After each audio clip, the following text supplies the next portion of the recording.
Let's roll it. I thought, okay, courage meant becoming fearless. But the older I get, the more I realize that fear never completely leaves. It is always there. The real curiosity, though, is knowing whether the fear is driving the car. Who is driving your car? What is driving your car?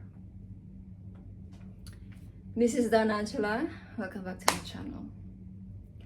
I recently came across a quote that said, magic always moves towards souls who no longer negotiating with fear. Okay? And I realized most of my life wasn't spent overcoming fear. It was spent negotiating. I was just negotiating things. Okay, I think I mentioned this from my previous vlog that I've spent my life negotiating instead of living to my full ability.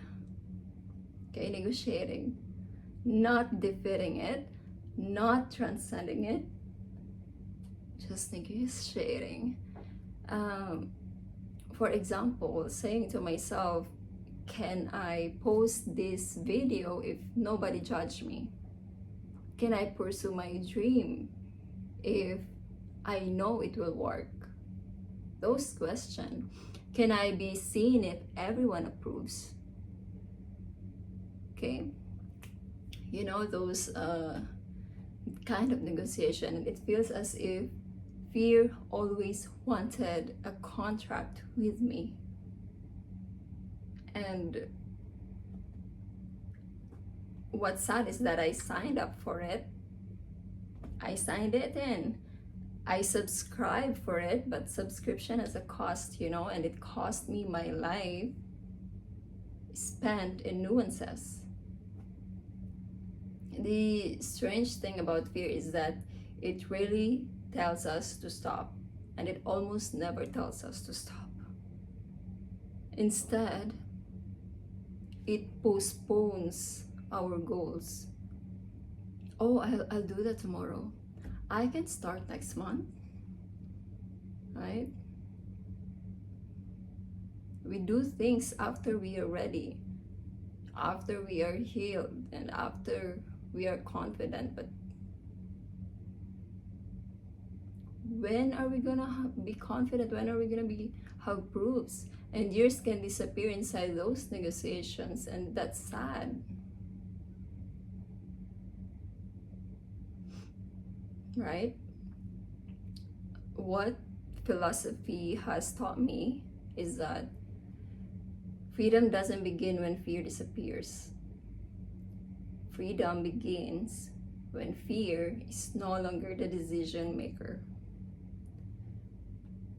So this reminds me of philosopher Soren Kierkegaard. I read a lot of things about his philosophy, and I shared about him before from my previous vlogs. Kierkegaard believed that anxiety is the dizziness of freedom. What does that mean? The reason we feel fear is often because we stand before possibility. The future is open though, and the choice is ours. And that responsibility can feel terrifying. However, Soren argued that authentic living requires a leap, not certainty, a leap.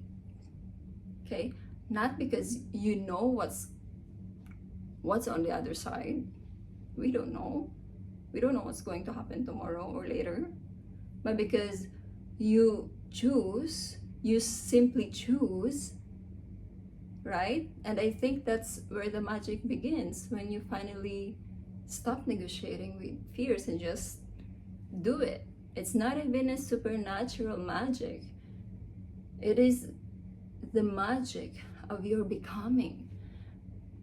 Imagine the magic of meeting people you never would have met if you didn't go out, right? And creating things you never would have created because you were scared of the judgment of other people. Discovering strengths you would never have discovered if you didn't try to be. None of that happens while negotiating with fear, because fear always wants guarantees.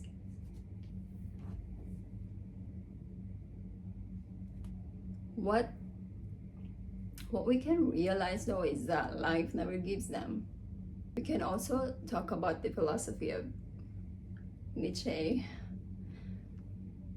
Okay, Nietzsche spoke about becoming who you are, not who you fear, not who fear tells you to be or who society expects you to be, but who you actually are.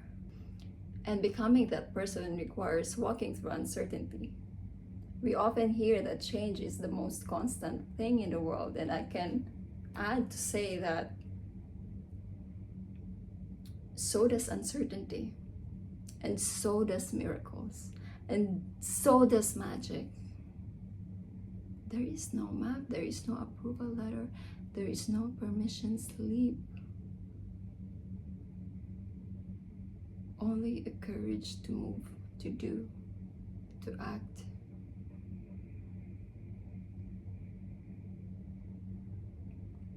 When I look back in my life, some of the biggest transformations in my life happened when I stopped asking fear for permission. For example, starting over again. You have no idea how many times I restarted my life, that I had to forgive myself a million times to start over again. Sharing my story was not easy for me. Being visible again. I didn't want to be seen. But now, I be just doing without judging my decisions. Because creating means a lot to me now, and just creating even when nobody is watching. You know, none of those moments felt safe to me, by the way, but they felt alive to me. I felt alive. It made me feel powerful enough to speak, to be part of something, to agree and disagree. And maybe what this quote is really saying is that magic doesn't move toward perfection, and that magic doesn't move towards certainty. Rather, magic moves toward people who have decided that fear is allowed to come along for the journey, but it does not, and it no longer gets a vote. No. So today, for this very short video, I want to leave you with a curiosity. What are you still negotiating with fear about? Is it a dream? Is it your dream? Is it a relationship? Is it a creative project? A new beginning? And what would happen if you simply stop negotiating?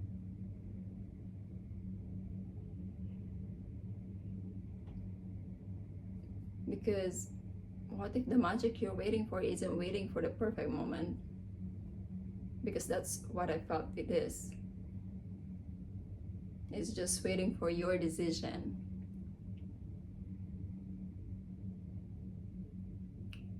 Sometimes the greatest act of faith is not believing that everything will work out, that everything is gonna be okay. It's just doing whatever you feel like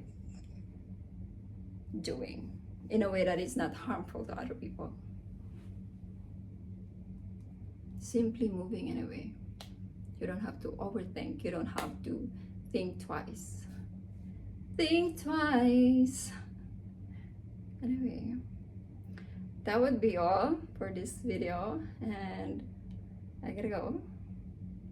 Till next time.